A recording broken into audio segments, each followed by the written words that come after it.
Good evening, television fans. Big Al here on this Saturday, July 19th, 2025, and welcome to episode number 13 of Television Station History. As tonight we'll be taking a look at WLNY-TV, which began as a small independent television station covering primarily Long Island and growing into a massive powerhouse under CBS ownership covering the entire tri-state area. Before we begin, like, comment, and subscribe to my channel, ring the bell, and get notified every time I go live. And here we go with the history of WLNY-TV. WLNY-TV Channel 55, branded on air as New York 55, is an independent television station licensed to Riverhead, New York, serving the New York City television market. It is owned by the CBS News and Stations Group, alongside CBS flagship WCBS-TV Channel 2. The two stations share studios within the CBS Broadcast Center on West 57th Street in Midtown Manhattan, while Channel 55's transmitter is located in Ridge, New York. The station's over-the-air broadcast covers most of Long Island, but WLNY-TV is available on cable and satellite stations throughout the New York City market. Ooh, we got the Gators and the Rock signs up in the chat with Crazy Cajun. What's up, brother? Alright, here are the specs on WLNY-TV, Riverhead, New York. The station broadcasts on Virtual Channel 55 and RF Digital Channel 29, and its on-air brand, as mentioned, is New York 55. It is primarily an independent station, but will air CBS programming in the event that Channel 2 has some breaking news or severe weather coverage. We'll tell you about the sub-channels towards the end of the rundown, so stay tuned. The station is owned by CBS News and Stations. The license is held by CBS LITV LLC. And of course, their sister station is WCBS-TV, the flagship station of the network. WLNY-TV was founded on November 9, 1982, and signed on officially on April 28, 1985, originally as WLIG.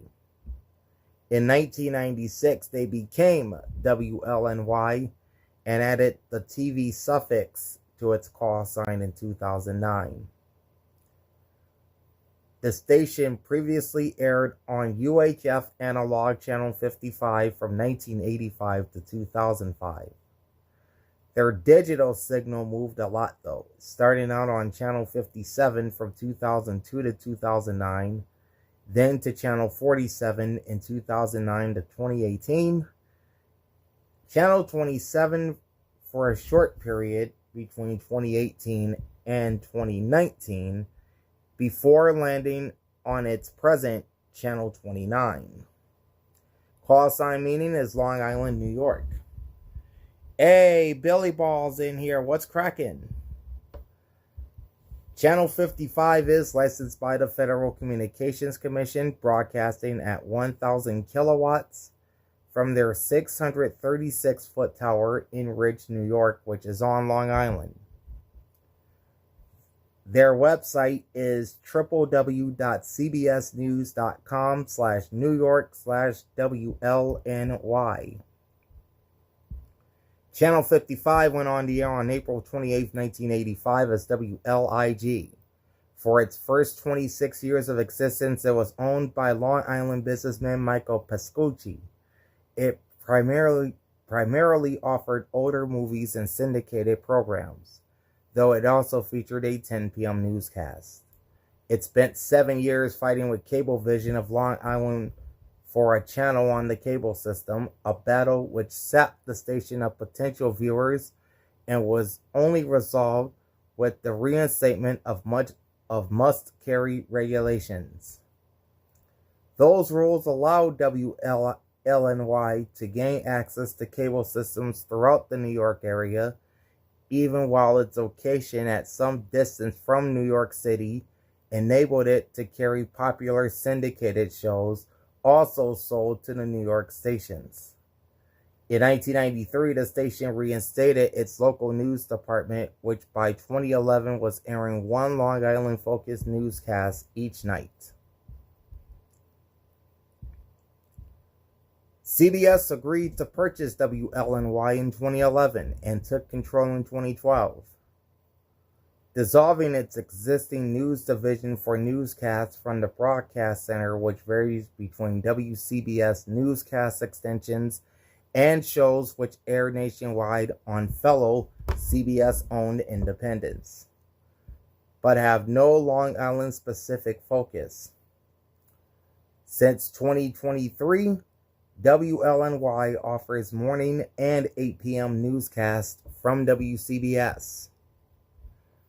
In 2021, the Los Angeles Times revealed that the purchase came with a membership to the exclusive Sebonic Golf Club in Southampton, built by Pascucci, which CBS television station's president Peter Dunn treated as his own. Another executive joked in a call that the acquisition of WLNY represented the purchase of a golf membership, not a TV station. This was among several allegations against Dunn that led to his termination from the company.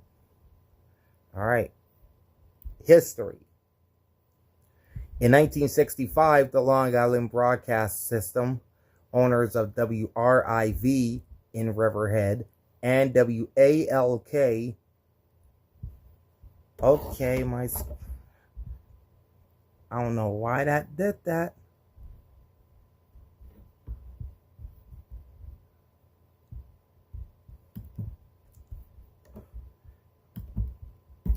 All right, my computer just did something strange. Trying to get back into Wikipedia and continue reading. And Christian Gonzalez from King Caesar's channel is in the house. What's poppin'? How you doing? Alright, let me get back in here. I was not expecting that to do this. There you go.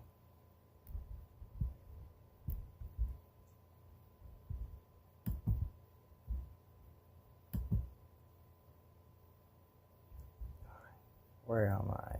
WLNY-TV. Okay. Hey, thanks, Christian. Glad you can stop by. Alright, where am I?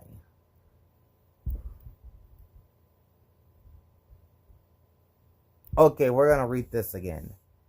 In 1965, the Long Island Broadcasting System, owner of WRIV in Riverhead and WALK in Patchogue, applied for a construction permit for UHF Channel 55. NBC newscaster Chet Huntley was a part owner, and the company believed the station could obtain affiliation with that network. Huntley withdrew from ownership in the television station, possibly due to NBC company policy, before approval was given in 1967. The station would have primarily served Suffolk County. The station was never built, and in 1968, the Federal Communications Commission sent WRIV-TV and 7 other unbuilt UHF stations orders to build or lose their permit. Then as WLIG from 1985 to 1996. Well, I hope King Caesar drops by. Life Broadcasting Network Incorporated applied to the FCC in October 1979, seeking a construction permit to build Channel 55. Life Broadcasting Network was owned by local businessman Michael Pascucci, who proposed to program Channel 55 with non-denominational something religious and family programming. The FCC granted the permit in 1982. The station, which would become WLIG, would broadcast from a transmitter in Ridge, New York, and be loosely aligned with the Roman Catholic Diocese of Rockville Center. Its programming would be family-friendly, relying on old sitcoms and movies, plus a 10 p.m. newscast covering Long Island. The Ridge site was further west than the original location, which was approved by the FCC but rejected by the Navy.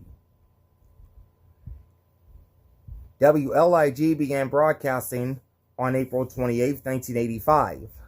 It hoped to avoid the struggle that befell the previous attempt at Long Island-oriented commercial television, WSNL-TV Channel 67, which left the air after 20 months. The nightly newscast, entitled News 55 Long Island, had 3 full-time staff and 2 camera crews. The station also aired a public affairs show focused on Long Island. The defining struggle of WLIG's early years of operation was its battle to get on local cable systems, especially Cablevision of Long Island. In April 1985, when Channel 55 took to the air, the system had 240,000 subscribers. At the time the station signed on, must-carry rules were in effect requiring cable systems to carry local stations within 35 miles to subscribers. But only about 4,000 of the 240,000 subscribers to Cablevision of Long Island were within 35 miles of Riverhead. The must-carry rule was struck down by a federal appeals court in July of 1985, but Cablevision did not add WLIG at launch, saying it was a distant station that would have required copyright fees and that it lacked channel capability. It reminds me of the short-lived News 24 Houston cable channel co-owned by Belo and Time Warner. Low ratings killed the joint venture, unfortunately. Yeah, I think many of those news channels ended up folding as a result.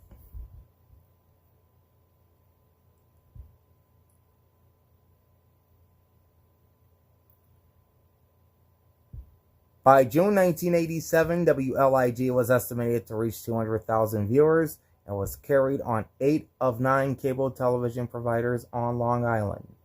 Cablevision, the lone holdout, claimed that WLIG wanted some of the station's entertainment programming dismissed by a Cablevision spokesman as more duplicative,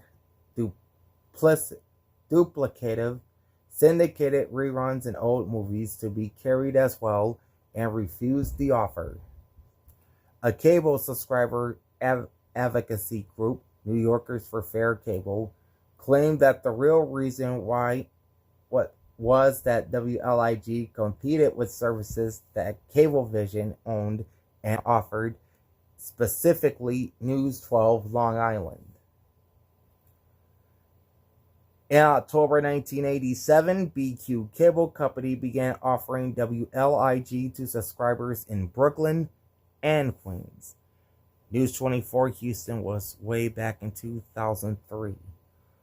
Yeah, I think that was around the time many of those channels started to launch, and because of low ratings, most of them have since been discontinued. And good evening, David. How's it going? Pascucci entered into a deal to sell WLIG to First Century Broadcasting, a consortium headed by Ron Howes, in 1988. Howes' coast-to-coast syndicated religious program aired on WLIG. In announcing the transaction, Pascucci acknowledged the station had made a loss since its construction, though he noted he would continue to operate Channel 55 and characterized the sale as a method of raising capital. The deal would then fall through as a consequence. WLIG dropped its local news broadcast in April 1989, and it fired all but one of its news staff, who was kept on the anchor a 5-minute local newscast inserted into an early evening half-hour feed of CNN headline news. The early 1990s brought back significant programming, or rather it brought significant programming and cable carriage improvements for WLIG. Sorry. It scored a major victory in early 1991 when the station landed Wheel of Fortune and Jeopardy and The Oprah Winfrey Show, which at the time were the top 3 syndicated programs on television. It was able to broadcast them because the station's Riverhead transmitter was outside of the radius of exclusivity of the major New York TV stations. The movie selection was improved with newer feature films. In 1992, after a much-awaited false start 2 years prior, Cablevision finally brought WLIG to its Long Island systems, adding more than 300,000 subscribers to the station's potential audience, and by this time it was breaking even. Pascucci held the development as the best news for ownership since putting Channel 55 on the air. The station then relocated its main studios to a site on South Service Road in Melville, New York, which also housed Pascucci-owned Oxford Resources Corporation, and in January 1994, after the reinstatement of must-carry laws, put it on all remaining Long Island cable systems. It then returned to the news business with a new 10 p.m. newscast. The station was forced off the air when a 1995 wildfire in the Long Island Central Pine Barrens threatened its transmitting facilities. WLNY, 1996 to the present. The applications of must-carry and the consequent expansion of its reach continued to transform Channel 55. In early 1996, the station opened news bureaus in Wayne, New Jersey and Fairfield, Connecticut, and obtained press credentials in New York City. The station cemented its broader reach and sought to distinguish itself from the multiple stations using LI in their call sign when it changed its call letters to WLNY, representing Long Island and New York, on September 1st, 1996. The sale of Pascucci's auto leasing business, Pascucci Oxford Resources, in 1997, would bring additional cash infusions to the television station. Despite its introduction to hundreds of thousands more cable homes as a result of must-carry, its location, easy for me to say, on the fringes of the New York City television market, made cable television coverage of the station an ongoing concern. In 1997, the FCC allowed some cable providers in New Jersey to exclude WLNY from carriage. WLNY, along with WRNN-TV, Channel 48, and WPXN-TV, Channel 31, appealed, but the courts upheld the FCC decision. In 2003, the station moved to Channel 10 on all Cablevision systems on Long Island, though in the rest of the metropolitan area, it continued to be seen on a variety of older, higher numbers. By 2008, the station was described as a moneymaker in a profile of Pascucci in the New York Times. Employees noted its quirky but friendly office culture and fewer resources than its New York City counterparts. For instance, the station lacked remote trucks to broadcast stories live. Reporters had to hurry back to Melville to get their stories to air. The station would begin broadcasting in digital in May 2002. And 3 years later, it struck a deal with Qualcomm to surrender its analog license and build out full digital television transmission facilities on Channel 57, allowing Qualcomm to use the Channel 55 frequency for its media flow service. At the time, approximately 92% of Long Island's population received television service by cable or satellite, and the station had several repeaters that would remain in analog, so the FCC approved the request, and on December 31st, 2005, WLNY shut down its analog signal and became a digital-only station. On June 12, 2009, when all remaining full-power television stations converted to digital, WLNY would move its digital signal from Channel 57 to Channel 47, which until the switchover date had been occupied by the analog signal of Telemundo station WNJU. Local programming remained in standard definition until April 9th of 2012, when WLNY started broadcasting in HD for the first time. CBS ownership. On December 12th, 2011, CBS television stations announced its intent to purchase WLNY-TV, creating a duopoly with the CBS television network's flagship station, WCBS-TV Channel 2.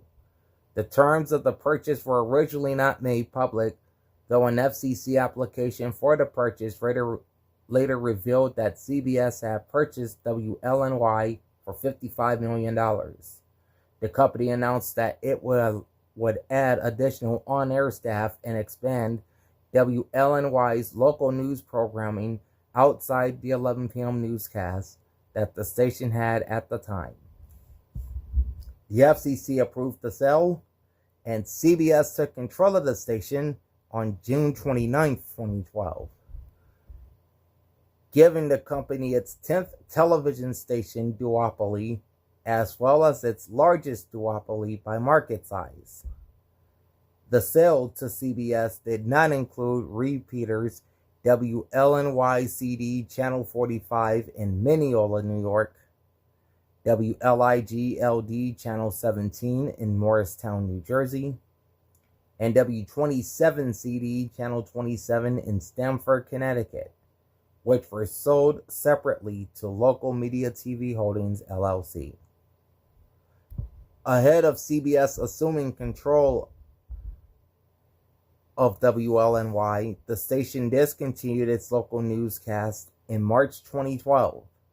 About 30 of the station's 55 employees were to be retained by CBS. Only one on-air personality, Richard Rose, remained with WLNY as it transitioned to CBS ownership. After the acquisition, the station resumed airing local news programs, this time originating from the CBS Broadcast Center in Midtown Manhattan. Even though the station's local programs continued to originate from Manhattan and not Melville, CBS leased the facility from Pascucci for about 8 years. WLNY continues to carry the midnight mass on Christmas Eve from St. Agnes Cathedral in Rockville Center, New York. Hey Christian, did you hear that Stephen Colbert's talk show has been canceled? And it will go off the air officially next May? I think it's crazy given the fact that Colbert has the highest rated talk show in late night. In early July 2018, WLNY-TV completed its move to UHF Digital Channel 27 under special temporary authority, allowing T-Mobile to deploy cell service in the 600 MHz band sooner. T-Mobile had been reaching deals with other stations to accelerate its use of the spectrum it had obtained in the 2016 wireless spectrum auction. The station then moved to UHF Channel 29 in early August 2019, and Phase 4 of the ensuing repack which cleared the 600 megahertz band nationally. A January 2021 investigation by the Los Angeles Times, based on complaints to the Pennsylvania Human Relations Commission, revealed that as part of the 2011 transaction by which Pascucci sold WLNY-TV to CBS, Peter Dunn, the head of CBS television stations, gained the use of a CBS paid membership to the exclusive Sabonet Golf Club in Southampton, New York, which Pascucci built and owns. The membership allowed Dunn to make connections to billionaires such as fellow member Stephen Ross. Dunn was revealed to have treated this membership as a personal perk of the sale, per the Los Angeles Times. A colleague, CBS Entertainment Group Chief Operating Officer Byron Rubin, joked about the WLNY purchase as, quote, the acquisition of our golf membership, TV station, end quote. On a private call in December 2020. The investigation, which also raised concerns about alleged racist, sexist, and homophobic comments and the work environment at CBS-owned KYW-TV in Philadelphia, led to the network placing Dunn and Steve Friend, the senior vice president of news for the station group, on administrative leave and eventually to their terminations. In 2025, WLNY began airing a limited amount of Brooklyn Nets games due to Yankees conflicts on Yes Network. Newscasts. After the acquisition by CBS on July 2, 2012, the station debuted an hour-long 9 p.m. newscast and a 2-hour morning show live from the couch. The morning show was hosted by Carolina Bermudez, who left New York City radio station Z100 after 7 years, co-hosting mornings with Elvis Duran. David Friend, the news director for Channel 2, believed the 9 p.m. newscast could attract a new audience, particularly among people who did not make it home in time to watch the news at 6. The new news offering was criticized for not focusing on Long Island, instead providing area-wide news coverage. Claude Solnick, writing for Long Island Business News, highlighted the use of Manhattan as a background and the airing of just 1 to 2 Long Island-related stories in the news program. This would draw criticism from the Long Island Fair Media Council, accusing the station of abandoning its focus on Long Island. CBS management defended the lack of coverage as related to ongoing work at the WLNY Long Island facility in Melville. The facility, which was converted into a news bureau set up to cover Long Island news stories, was complete in July 2012. It also housed a separate sales force. On May 23, Channel 2014, Channel 55 would cancel Live from the Couch.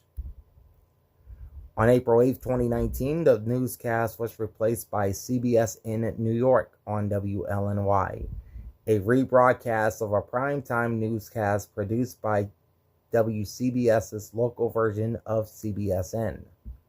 In 2022, WLNY's newscast would be replaced with CBS News New York Now, part of a series of new primetime newscasts on the company's the CW affiliates and independent stations.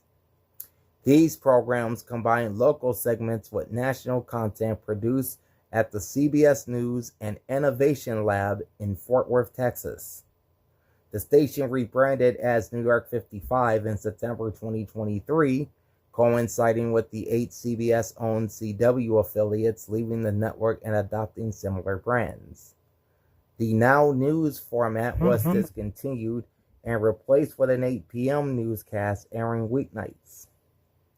Later in 2023, the station began airing the 7 and 8 a.m. CBS New York newscasts, originally created for streaming. Subchannels. WLNY's signal is multiplex, and there are 6 subchannels for the station. Channel 55.1 broadcasting in 1080i high definition and a 16:9 aspect ratio is main WLNY-TV programming as New York 55. The other 5 subchannels are in 480i HD and a 16:9 aspect ratio. QVC2 can be seen on channel 55.2. HSN2 is on 55.3. HSN is on 55.4. Nosy, which has reruns of talk shows, primarily Maury, Jerry Springer, and I think Steve Wilkos, that can be seen on 55.5. And the Defy Network is on 55.6. All right, that is the history of WLNY-TV.